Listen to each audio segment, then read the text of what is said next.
ഒടുവിൽ ഒരു നാടകം സ്കൂൾ ആനിവേഴ്സറിയോട് ചേർത്ത് നടത്താൻ തീരുമാനിച്ചു. തിരുവനന്തപുരത്ത് മോഡസ്കൂളിൽ പഠിക്കുന്നത്.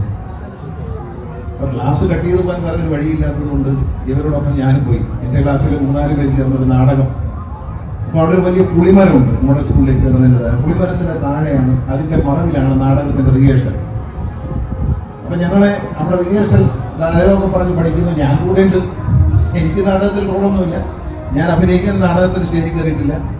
ഞാൻ ആകെ സ്റ്റേജിൽ കയറിയിട്ടുള്ളത് എൻ്റെ കൂട്ടുകാരൻ നാടകം കളിക്കുമ്പോൾ അവർക്ക് ബെഞ്ചും ഡെസ്കും ഒക്കെ പിടിച്ചു കൊടുക്കാൻ മാത്രമേ ഞാൻ സ്റ്റേജിൽ കയറിയിട്ടുള്ളൂ. എന്നിലൊരു നടനുണ്ട് എന്ന് ശ്രീ കെനി ജോർജ് കണ്ടെത്തുന്നവരെ എനിക്കൊന്നും അറിയത്തില്ലായിരുന്നു. ഞാൻ ഒരു കാര്യത്തിൽ സ്റ്റേജിൽ കയറി ബെഞ്ചും ഡെസ്കും ഒക്കെ പിടിച്ചിട്ട് കൊടുക്കും. കാരണം ആശുപത്രി, ചായക്കട ഒക്കെ സെറ്റ് ചെയ്യാൻ വേണ്ടി ഞങ്ങൾ കട്ടന കൊണ്ട് താഴെ കഴിയുമ്പോൾ ബെഞ്ചും ഡെസ്കും ഇട്ട് കൊടുത്ത് പെട്ടെന്ന് ഓടി മാറും. അപ്പൊ അങ്ങനെ ഹെഡ് മാസ്റ്റർ ഞങ്ങളെ 5-6 പേരെ ഒരുമിച്ച് വിളിച്ചു. അപ്പൊ എന്താ നാടകം എന്ന് ചോദിച്ചു. അപ്പോൾ നാടകം ഇതാണ്. അപ്പോൾ അദ്ദേഹം ബുക്കെടുത്ത് വായിച്ചു. നാടകത്തിൽ കഥാപാത്രങ്ങൾ ആരൊക്കെയാണ്? നിന്റെ കഥാപാത്രം എന്താ? ഓരോരുത്തരും ചോദിച്ചു. അങ്ങനെ അവസാനം എന്നോട് ചോദിച്ചു, നിന്റെ എന്താ കഥാപാത്രം? ആകെ 4-5 പേരുടെ കഥാപാത്രം, 6ാമത്തെ ആൾക്കൊരു റോളുമില്ല. എന്തിനാണ് ഈ ക്ലാസ്സിൽ നിന്ന് പുറത്തു വന്നതെന്ന് അദ്ദേഹം ചോദിക്കാം.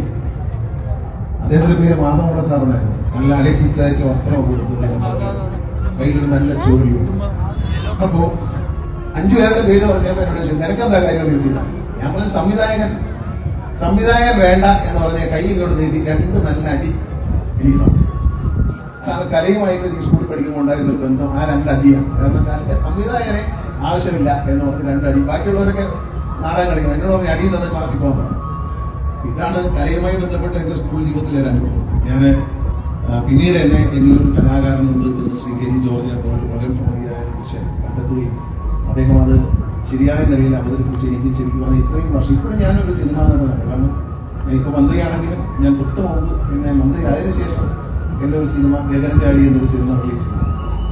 ഇപ്പോഴെപ്പോഴും പലരും പറയാറുണ്ട്, സാർ അഭിനയിക്കണം എന്നൊരു പറയാറുണ്ട്. എനിക്ക് വളരെ ഇഷ്ടമുള്ള ജോലി അഭിനയം തന്നെയാണ്.